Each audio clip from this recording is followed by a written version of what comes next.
মই জাহ্নবী শাওন মাহৰ আৰম্ভণিৰ লগে লগে এতিয়া বলবম যাত্ৰাক লৈ সকলো উৎসুক হৈ আছে আৰু দেওবাৰে হ'ব প্ৰথমটো সপ্তাহ বলবমৰ তেনেস্থলত এতিয়া বলবম যাত্ৰা সুকলমে অনুষ্ঠিত কৰাক লৈ কেইবাটাও পদক্ষেপ গ্ৰহণ কৰা হৈছে কেইবাটাও নিৰ্দেশনা জাৰি কৰা হৈছে কি নিৰ্দেশনা জাৰি কৰিছে লৈ আহিছো তাৰ সবিশেষ শাওন মাহৰ লগে লগে আৰম্ভ হ'ল বলবম যাত্ৰা আৰু এফালে শাওন মাহৰ আৰম্ভণিৰ কথা আৰু আৰম্ভণিৰ কথাৰ লগে লগে বলবম যাত্ৰাৰ কথা আহি পৰে য'ত এতিয়া দেওবাৰে হ'ব প্ৰথমটো বলবম সপ্তাহ আৰু এই প্ৰথমটো বলবম সপ্তাহক লৈ সকলো যেটো উৎসুক হৈ আছে ইয়াৰ মাজতে কিন্তু বলবম যাত্ৰা সুকলমে অনুষ্ঠিত কৰাৰ বাবে কেইবাটাও পদক্ষেপ গ্ৰহণ কৰা হৈছে কেইবাটাও নিৰ্দেশনা জাৰি কৰা হৈছে বশিষ্ঠ মন্দিৰ কৰ্তৃপক্ষৰ তৰফৰ পৰা জাৰি কৰা হৈছে নিৰ্দেশনা আৰু প্ৰতিগৰাকী ভক্তই এই নিৰ্দেশনা মানি চলিব লাগিব ভক্তসকলে মানিব লাগিব মন্দিৰ কৰ্তৃপক্ষৰ নিয়ম বশিষ্ঠ মন্দিৰ কৰ্তৃপক্ষই যি নিয়ম জাৰি কৰিছে যি নিৰ্দেশনা জাৰি কৰিছে সেই নিৰ্দেশনা মানি চলিব লাগিব বশিষ্ঠ মন্দিৰলৈ অহাৰ সময়ত বশিষ্ঠ চাৰিআলিৰ সাৰ্ভিস পথত বাহনসমূহ থৈ খোজকাঢ়ি যাব লাগিব কোনো নিচাজাতীয় সামগ্ৰী লৈ মন্দিৰৰ ভিতৰত প্ৰৱেশ কৰিব নোৱাৰিব কোনো লোকে কোনো মাৰণাস্ত্ৰ বা চোকা অস্ত্ৰ লগত নিব নোৱাৰিব মন্দিৰৰ ভিতৰলৈ প্ৰৱেশ কৰোঁতে লগত মাৰণাস্ত্ৰ বা চোকা অস্ত্ৰ নিব নোৱাৰিব খোৱা পানীৰ লগতে কোনো খাদ্য সামগ্ৰী বিতৰণ কৰিব নোৱাৰিব আৰু এই সকলো কামৰ পৰা বিৰত থাকিব লাগিব শৃংখলাবদ্ধভাৱে মন্দিৰলৈ যাব লাগিব প্ৰতিগৰাকী ভক্তই এই নীতি নিয়ম মানি চলিব লাগিব সংবাদমেল যোগে এই নিৰ্দেশনা জাৰি কৰিছে মন্দিৰ কৰ্তৃপক্ষই আৰু বশিষ্ঠ মন্দিৰ কৰ্তৃপক্ষই কেইবাটাও নিৰ্দেশনা জাৰি কৰিছে যিহেতু শাওন মাহৰ কথা আহি পৰাৰ লগে লগে বলবম যাত্ৰাৰ কথা আহি পৰে আৰু প্ৰতিগৰাকী ভক্ত সাজু হৈ থাকে বলবম যাত্ৰাক লৈ আৰু প্ৰতিগৰাকী ভক্তৰ মনত এক উৎসুকতা দেখিবলৈ পোৱা যায় এক উৎসৱ মাহৰ পৰিৱেশ বিৰাজ কৰা দেখিবলৈ পোৱা যায় এই বলবম যাত্ৰাক লৈ তেনেস্থলত বলবম যাত্ৰা যাতে সুকলমে অনুষ্ঠিত কৰা হয় এই বলবম যাত্ৰাৰ সময়ছোৱাত যিকোনো যাতে কোনো ধৰণৰ বাধা আহি নপৰে কোনো ধৰণৰ সমস্যা যাতে নহয় তাৰ বাবে বলবম যাত্ৰাক লৈ কেইবাটাও নিৰ্দেশনা জাৰি কৰিছে বিশেষকৈ বশিষ্ঠ মন্দিৰলৈ যি বলবম যাত্ৰা হ'ব এই বলবম যাত্ৰাৰ সময়ছোৱা যাতে কোনো ধৰণৰ বাধা বিঘিনি আহি নপৰে বা কোনো ধৰণৰ সমস্যা নোহোৱাকৈ ভক্তসকল কোনো ধৰণৰ সমস্যা নোহোৱাকৈ যাতে এই সুকলমে বলবম যাত্ৰা অনুষ্ঠিত কৰিব পৰা যায় তাৰ বাবে বশিষ্ঠ মন্দিৰ কৰ্তৃপক্ষই কেইবাটাও নিৰ্দেশনা জাৰি কৰিছে আৰু প্ৰতিগৰাকী ভক্ত যিসকল ভক্ত বলবমলৈ যাব প্ৰতিগৰাকী ভক্তই এই নিয়মসমূহ মানি চলিব লাগিব বা এই নিয়মসমূহ মানি চলাটো বাধ্যতামূলক ভক্তসকলে যেতিয়া বলবমলৈ যাব তেতিয়া বশিষ্ঠ মন্দিৰলৈ অহাৰ সময়ত বশিষ্ঠ চাৰিআলিৰ সাৰ্ভিস পথতে তেওঁলোকে বাহনসমূহ ৰখাব লাগিব যিসকলে নিজৰ বাহন লৈ যাব তেওঁলোকে নিজৰ বাহনসমূহ বশিষ্ঠ চাৰিআলিৰ সাৰ্ভিস পথতে ৰখাব লাগিব তাতে পাৰ্কিং কৰিব লাগিব আৰু তাৰ পিছত তাৰ পৰা খোজকাঢ়ি যাব লাগিব অৰ্থাৎ বশিষ্ঠ চাৰিআলিৰ সাৰ্ভিস পথৰ পৰা কিন্তু গাড়ী নিব নোৱাৰিব বা বাহন নিব নোৱাৰিব গতিকে তাতেই বাহনসমূহ থৈ খোজকাঢ়ি যাব লাগিব কোনো নিচাজাতীয় সামগ্ৰী লৈ যাব নোৱাৰিব লগত যিসকল ভক্ত যাব ভক্তসকলে কিন্তু লগত কোনো ধৰণৰ নিচাজাতীয় দ্ৰব্য বা কোনো ধৰণৰ নিচাজাতীয় সামগ্ৰী লগত লৈ মন্দিৰত প্ৰৱেশ কৰিব নোৱাৰিব আৰু ইয়াত যিহেতু এতিয়া এইদৰে নিৰ্দেশনা জাৰি কৰিছে সমান্তৰালকৈ যিসকল ভক্ত যাব ভক্তসকলে লগত কোনো ধৰণৰ মাৰণাস্ত্ৰ নিব নোৱাৰিব বা কোনো ধৰণৰ চোকা অস্ত্ৰ লগত লৈ যাব নোৱাৰিব ভক্তসকলে বলবমলৈ যোৱাৰ সময়ত বা বশিষ্ঠ মন্দিৰলৈ বলবম যাত্ৰা কৰাৰ সময়ছোৱাত খোৱা পানীৰ লগতে কোনো খাদ্য সামগ্ৰী বিতৰণ কৰিব নোৱাৰিব তেওঁলোকে যেতিয়া বলবমলৈ যাব বলবমলৈ যাওঁতে তেওঁলোকে কোনো ধৰণৰ খাদ্য সামগ্ৰী বা খোৱা পানী বিতৰণ কৰিব নোৱাৰিব প্ৰতিগৰাকী ভক্ত যেতিয়া মন্দিৰলৈ যাব প্ৰতিগৰাকী ভক্তই শৃংখলাবদ্ধভাৱে মন্দিৰলৈ যাব লাগিব তাত কোনো ধৰণৰ ঠেলা-হেঁচা কৰিব নোৱাৰিব শৃংখলাবদ্ধভাৱে নীতি নিয়ম মানি চলি মন্দিৰলৈ যাব লাগিব বা ভক্তসকলে মন্দিৰত গৈ সেৱা প্ৰাৰ্থনা কৰিব পাৰিব আৰু যিহেতু বলবমক লৈ এতিয়া প্ৰতিগৰাকী ভক্তই দৰে উৎসুক হৈ থকা দেখিবলৈ পোৱা গৈছে কিয়নো শাওন মাহৰ আৰম্ভণিৰ লগে লগে এতিয়া বলবম যাত্ৰাক লৈ এক প্ৰকাৰ সকলোৰে মনত উৎসুকতা দেখিবলৈ পোৱা যায় তেনেস্থলত বলবম যাত্ৰা যিসকলে কৰিব যিসকল ভক্তই বলবমলৈ যাব প্ৰতিগৰাকী ভক্তই এই নিয়মসমূহ মানি চলিব লাগিব বিশেষকৈ বশিষ্ঠ মন্দিৰলৈ যিসকল যাব বশিষ্ঠ মন্দিৰলৈ যোৱা ভক্তসকলে কিন্তু বশিষ্ঠ মন্দিৰলৈ যাওঁতে প্ৰতিটো নিয়ম এইদৰে মানি চলিব লাগিব বশিষ্ঠ মন্দিৰ কৰ্তৃপক্ষৰ তৰফৰ পৰা এই নিয়মসমূহ জাৰি কৰা হৈছে আৰু প্ৰতিগৰাকী ভক্তই এই নিয়মসমূহ মানি চলিব লাগিব সংবাদমেল যোগে জাৰি কৰিছে এই নিৰ্দেশনা মন্তব্য আমাৰ সৈতে আছে আমি সেয়া শুনাবলৈ চেষ্টা কৰিছোঁ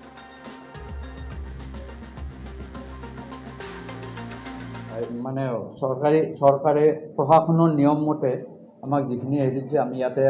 16/7/2024 তাৰিখ মঙলবাৰে বশিষ্ঠাশ্ৰম দেৱালয় মাননীয়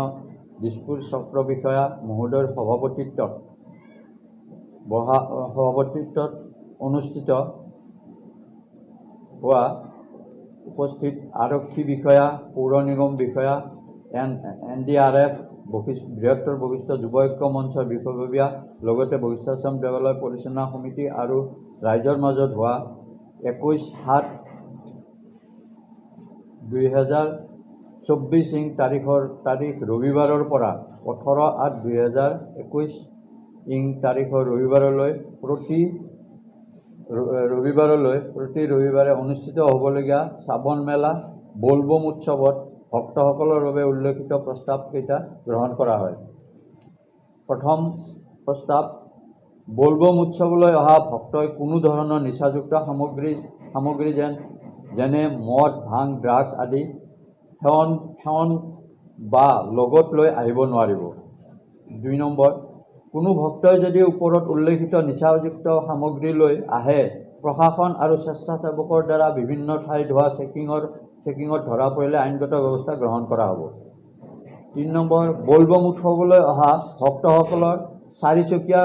2চকীয়া বাহনসমূহ বশিষ্ঠ চাৰিআলিৰ ছাৰ্ভিচ পথৰ কাষত থৈ মন্দিৰলৈ খোজকাঢ়ি আহিব লাগিব। 4 নম্বৰ, বশিষ্ঠ চাৰিআলিৰ পৰা বশিষ্ঠাশ্ৰম দেৱালয়ৰ চাৰিওফালে থকা বশিষ্ঠ গংগা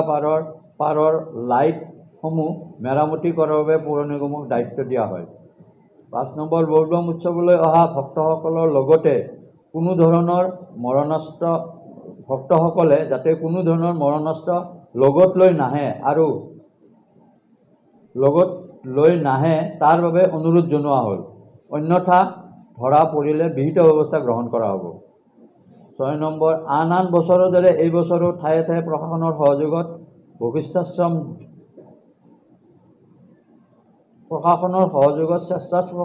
স্বেচ্ছাসেৱকসকলৰ দ্বাৰা চেকিঙৰ ব্যৱস্থা কৰা হ'ব। 7 নম্বৰ, উক্ত ভক্তসকললৈ অনুৰোধ যাতে তেওঁলোকে সময়ৰ প্ৰতি লক্ষ্য ৰাখি বশিষ্ঠ গংগাত স্নান কৰি জল আহৰণ কৰি বাবা বশিষ্ঠক অৰ্পণ কৰি আকৌ জল লৈ নিজ নিজ গন্তব্যস্থানলৈ যাত্ৰা কৰে।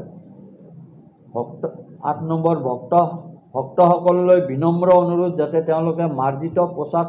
পৰিধান কৰিহে বলবম উৎসৱত প্ৰৱেশ কৰে। 9 নম্বৰ, বশিষ্ঠাশ্ৰম দেৱালয় চৌহদৰ ভিতৰত থকা ব্যৱসায়ীসকলে কোনো ধৰণৰ নিচাজাতীয় সামগ্ৰী, মদ, ভাং, ড্ৰাগছ আদি বিক্ৰী বা যোগান ধৰাৰ পৰা বিৰত থাকিবলৈ সকীয়াই দিয়া হয়। 10 নম্বৰ, ভক্তসকলৰ সুবিধাৰ বাবে প্ৰস্ৰাৱগাৰ আৰু শৌচাগাৰৰ ব্যৱস্থা কৰিবলৈ PHC আৰু পৌৰ নিগমক দায়িত্ব দিয়া হয়। এইকেইটা আমি সিদিনাখন মিটিঙৰ প্ৰস্তাৱ লোৱা হৈছিলে আৰু সেয়ে আপোনালোকৰ ওচৰত এইটো অৰ্পণ কৰিলোঁ। সহযোগিতা কেনেকুৱা ধৰণৰ সহযোগিতা মানে তেওঁলোকে কেৱল শাৰীৰিক হিচাপে হয়, আমাক কোনো আৰ্থিক অনুদান তেওঁলোকে এতিয়ালৈ দিয়া নাই বা নিদিয়েও। এইটো আগে পিছেও দিয়া নাই আৰু এতিয়ালৈ নিদিয়ে। সমস্যা হয় মন্দিৰ পৰিচালনা সমিতিৰ। আগতে আজি ধৰক প্ৰায় 7-8 বছৰ আগতে এটা সংগঠন এতিয়াও আছে চাগে, আমি নাজানো, তেওঁলোকে মাতে সেই সংগঠনটো বশিষ্ঠ গংগা সেৱা সমিতি বুলি পেলাই। তেওঁলোকে এটা কাৰ্ড ইছ্যু কৰিছিল। সেই কাৰ্ডটোত তেওঁলোকে পইচা লৈছিলে। যাক যেনেকৈ পায় 200, 250, 300, 500লৈও আমি বিক্ৰী কৰা গম পাইছিলোঁ। গতিকে তেওঁলোকে সেই পইচাটো আনি পেলাই তেওঁলোকে খৰচ কৰিছিল আৰু আমাক 2 বছৰমান তেওঁলোকে অলপ সহায় কৰিছিলে। তাৰপিছত আমি আজিলৈ পোৱা নাই। আৰু সেইটো বস্তু আমি সিদিনাখন ল'লোঁ, কিন্তু আজি ইয়াত হেৰি কৰা নহয়। কিন্তু যিখন DC অফিচৰ মেইন মাইনাছ তাত আছে এই বস্তুটো নোৱাৰিব বুলি পেলাই। বশিষ্ঠ চাৰিআলিৰ পৰা একদম মন্দিৰলৈ। এই বিষয়ে আমি DC অফিচৰ যিখন মিটিং হৈছিলে তাত বাৰে বাৰে আমি এইটোৰ ওপৰত আলোচনাত মিলিত হৈছিলোঁ যে আমি এইবিলাক যে বজাই পেলাই DJ বজাই পেলাই মানুহৰ হাৰাশাস্তিৰ সৃষ্টি কৰে। গতিকে আপোনালোকে এইটো কি ধৰণৰ, তেওঁলোকে এইটো বন্ধ কৰিম বুলি কৈছে। আমি কিমান দূৰ কৰিব এতিয়া আমি সেইটোত গম পোৱা নাই। বন্ধুসকলে বৃহত্তৰ বশিষ্ঠ যুৱ ঐক্য মঞ্চৰ ফালৰ পৰা ধন্যবাদৰ কৃতজ্ঞতা জ্ঞাপন কৰিছোঁ। যিহেতু আপোনালোকে আজি বশিষ্ঠাশ্ৰম দেৱালয়ৰ যি শ্ৰাৱণ মেলা যে অনুষ্ঠিত হ'বলৈ গৈ আছে অহা ৰবিবাৰৰ পৰা 5টা দেওবাৰত এই কাৰ্যসূচী অনুষ্ঠিত হ'ব আৰু প্ৰত্যেকটো দেওবাৰতে অগণন ভক্তৰ ভিৰ হয়। গতিকে আপোনালোকৰ জৰিয়তে যাতে আমাৰ যিখিনি চৰকাৰে বান্ধি দিয়া নীতি নিয়ম আৰু আমাৰ দেৱালয় কৰ্তৃপক্ষৰ ফালৰ পৰা যিখিনি নীতি নিয়ম আমি নিৰ্ধাৰণ কৰিছোঁ সেইখিনি আপোনালোকে যাতে আপোনালোকৰ জৰিয়তে প্ৰচাৰ কৰি ৰাইজৰ মাজত যাতে আপোনালোকে সেইখিনি বিলাই দিব পাৰে সেইকাৰণে আপোনালোকে অহাৰ বাবে বিশেষভাৱে ধন্যবাদ জ্ঞাপন কৰিছোঁ। ইতিমধ্যে আমাৰ দেৱালয় সম্পাদক ডাঙৰীয়াই আপোনালোকক অৱগত কৰিছে চৰকাৰী পক্ষৰ ফালৰ পৰা যেনেধৰণে নীতি নিয়মখিনি আমাক বান্ধি দিছে আমি সেই সম্পৰ্কে আপোনালোকক অৱগত কৰিছোঁ। তথাপিও কেইটামান কথা আছে আৰু ক'বলগীয়া। বিশেষকৈ আমি দেখিবলৈ পাইছিলোঁ যে এই উৎসৱটো যেতিয়াৰ পৰা চলি আছে, বিশেষকৈ যেতিয়াৰ পৰা ভক্তৰ সংখ্যা বহুত বাঢ়িছে, আমি দেখিবলৈ পাইছোঁ যে ভক্তৰ লগতে কিছুমান বেবিচাৰীৰ সংখ্যাও এই বলেবম উৎসৱত আমি এই বশিষ্ঠ আশ্ৰম দেৱালয়ত আমাৰ পৰিলক্ষিত হৈছে। সেইবাবে আমি বৃহত্তৰ বশিষ্ঠ যুৱ ঐক্য মঞ্চই বিগত 2018 চনৰ পৰাই আমি বশিষ্ঠ আশ্ৰম দেৱালয়ৰ লগত সহযোগত আৰু স্থানীয় প্ৰশাসনৰ সহযোগত আমি কিছুমান আমাৰ ফালৰ পৰা নিজাববীয়াকৈ যেনে ধৰক ৰাগিয়াল দ্ৰব্য সেৱন আৰু এই বৃহত্তৰ বশিষ্ঠ অঞ্চলৰ এই চৌহদত বিশেষকৈ মন্দিৰ চৌহদত যাতে সেৱনৰ পৰা আমি যাতে বিৰত ৰাখিব পাৰোঁ, এই চৌহদটোৰ যাতে বাতাবৰণ পৰিৱেশ যাতে আমি বিনষ্ট নোহোৱাকৈ ৰাখিব পাৰোঁ তাৰ এক ব্যৱস্থা আমি 2018 চনৰ পৰা আমি লৈ আছোঁ। আৰু এই বছৰো আমাৰ ব্যতিক্ৰম নহয়। এই বছৰ আমাৰ এটা বৃহৎ স্বেচ্ছাসেৱক বাহিনীৰ দল থাকিব। আমাৰ এই বৃহত্তৰ যুৱ ঐক্য মঞ্চত বিভিন্ন অনুষ্ঠান আছে, বিভিন্ন সংঘ আছে, বিভিন্ন সামাজিক অনুষ্ঠান আছে, জাতীয় অনুষ্ঠান আছে, ধৰ্মীয় অনুষ্ঠান আছে। গতিকে সকলোবোৰে লগ লাগি আমি এইবাৰো আমাৰ এই বশিষ্ঠ আশ্ৰম দেৱালয়ৰ চৌহদত ৰাগিয়াল দ্ৰব্য প্ৰতিৰোধ কৰাৰ কাৰণে আমি আমাৰ ফালৰ পৰা আমি চেষ্টা চলাম আৰু প্ৰশাসনক আমি আহ্বান জনাম যাতে আমাৰ এই প্ৰচেষ্টাত যাতে তেওঁলোকে সহযোগ আগবঢ়ায়, যাতে অনাগত ভৱিষ্যতে যাতে আমাৰ এই বশিষ্ঠ আশ্ৰম দেৱালয়ত যি মাংগলিক কাৰ্য, এই বলেবমৰ যি উৎসৱ, ইয়াৰ বাতাবৰণ পৰিৱেশ যাতে বিনষ্ট নোহোৱাকৈ যাতে সুন্দৰ পৰিৱেশত যাতে চলিব পাৰে তাৰ এক ব্যৱস্থা ল'বলৈ আমি দাবী জনাইছোঁ। আৰু ইতিমধ্যে খোৱা বোৱাৰ কথাটো কৈছেই। বশিষ্ঠ চাৰিআলিৰ পৰা আমি নিজে উত্থাপন কৰিছিলোঁ ডিচি মহোদয়ৰ ওচৰত যিখন মিটিং হৈছিলে। বশিষ্ঠ চাৰিআলিৰ পৰা বশিষ্ঠ মন্দিৰলৈকে যিখিনি পথছোৱা সেইখিনিত খুব সুন্দৰকৈ লাইটৰ যাতে ব্যৱস্থা কৰে তাৰ মানে সেই বিষয়ে আমি চৰকাৰলৈ আমি দাবী জনাইছোঁ যাতে ক'তো যাতে আন্ধাৰ হৈ নাথাকে, যিহেতু সকলোবোৰে খোজকাঢ়ি আহিব। গতিকে আন্ধাৰৰ সুযোগ লৈ বেয়া কামবিলাক হয়। আমি প্ৰশাসনক দাবী উত্থাপন কৰিছোঁ যে ক'তো মানে গেপ নোহোৱাকৈ যাতে লাইটৰ ব্যৱস্থাটো থাকে আৰু বিশেষকৈ দেওবাৰৰ দিন ৰাতিটো যাতে গোটেই সম্পূৰ্ণ ৰাতিটোত যাতে এই ব্যৱস্থা অব্যাহত ৰাখে। আৰু তাৰ লগতে বশিষ্ঠ চাৰিআলিৰ পৰা বশিষ্ঠ মন্দিৰলৈ যাতে কোনো পানী বা খোৱা বস্তু বিতৰণ কৰি আমাৰ এই খোজকাঢ়ি অহা যোৱা কৰা পথটোৰ